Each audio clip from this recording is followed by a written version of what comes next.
Emotional detachment from a Stoic perspective isn't about apathy. It's about freedom from the illusion of permanence.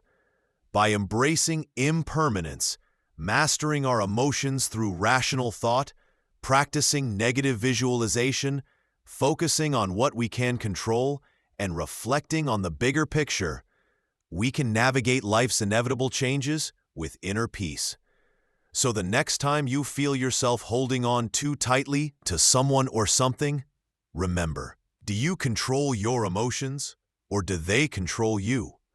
The path to emotional freedom is one of detachment, not from life, but from the need for things to stay the same in order for us to be happy. In difficult emotional situations, it's easy to become fixated on a single person or moment, losing sight of the broader picture. Marcus Aurelius often emphasized that our struggles are but fleeting moments in the grand scheme of time. When a relationship ended that I thought was meant to last, I initially felt as if my entire world had crumbled. But with time, I realized that this person was just one chapter in a much larger story. By zooming out and reflecting on the bigger picture, I understood that while they were important, they did not define my life. Embracing this broader perspective helps us see that pain, no matter how intense, is temporary. Life continues to unfold, and relationships, no matter how meaningful, are just one part of our journey. In conclusion, emotional detachment from a Stoic perspective isn't about apathy. It's about freedom from the illusion of permanence. By embracing impermanence, mastering our emotions through rational thought, practicing negative. One of the fundamental teachings of Stoicism is recognizing the difference between what is within our control and what is outside of it.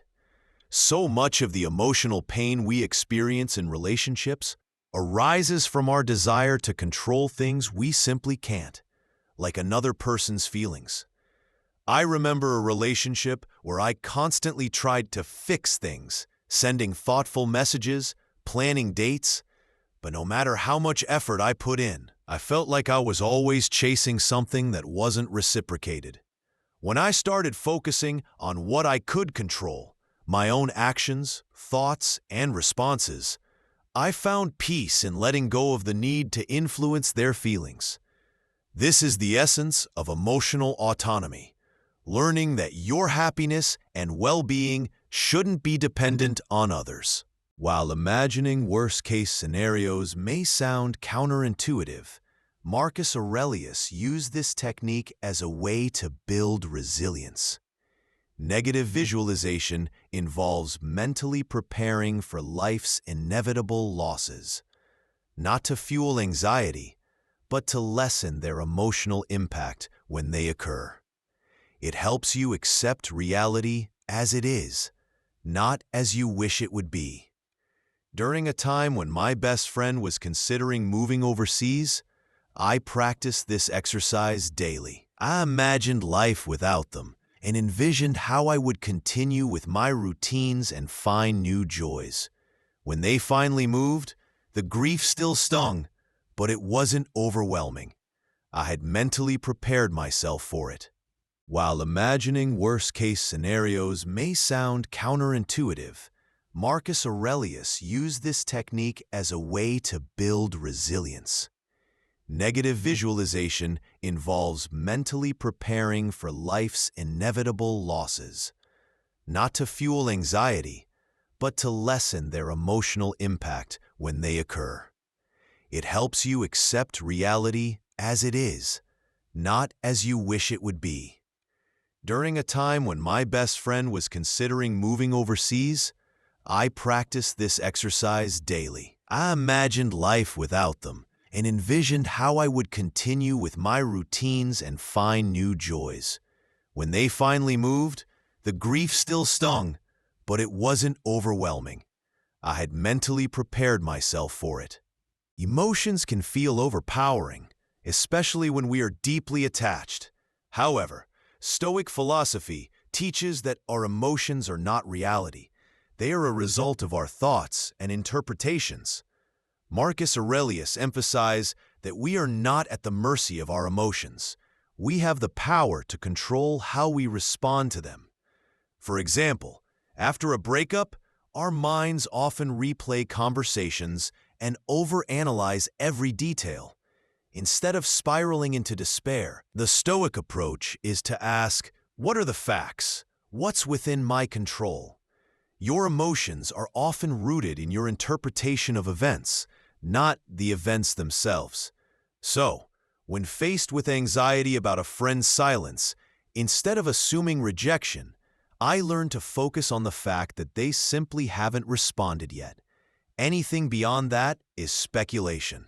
Life continuously reminds us of an undeniable truth. People come and go. We form deep bonds with others, and our emotions become anchored in those connections. But when those bonds break, or we realize that others may not share the same emotional investment, we are left grappling with loss. The question then arises, how do we stop caring? Can we truly detach emotionally without losing ourselves in the process? The wisdom of Marcus Aurelius and Stoic philosophy offers a way forward. The Stoics understood that emotions aren't to be avoided, but balanced. Emotional detachment isn't about becoming cold or indifferent. It's about reclaiming clarity and peace within ourselves, even when relationships change. Here are 5 timeless Stoic principles to guide you through the process of emotionally detaching, with Marcus Aurelius as our guide. Marcus Aurelius taught us that everything we hear is an opinion, not a fact, and everything we see is a perspective, not the truth. In relationships, we often hold on to our personal narrative about someone's significance in our lives. However, the Stoic approach reminds us that no relationship is permanent. People leave, whether by distance, change, or death. The more we try to hold on, the more we risk losing what we cherish. When I look back at a 10-year friendship that eventually faded, I had to accept that it had run its course. I had invested deeply in that connection. But when the emotional energy wasn't reciprocated, it became a burden. Once I accepted that the friendship had ended, the weight lifted.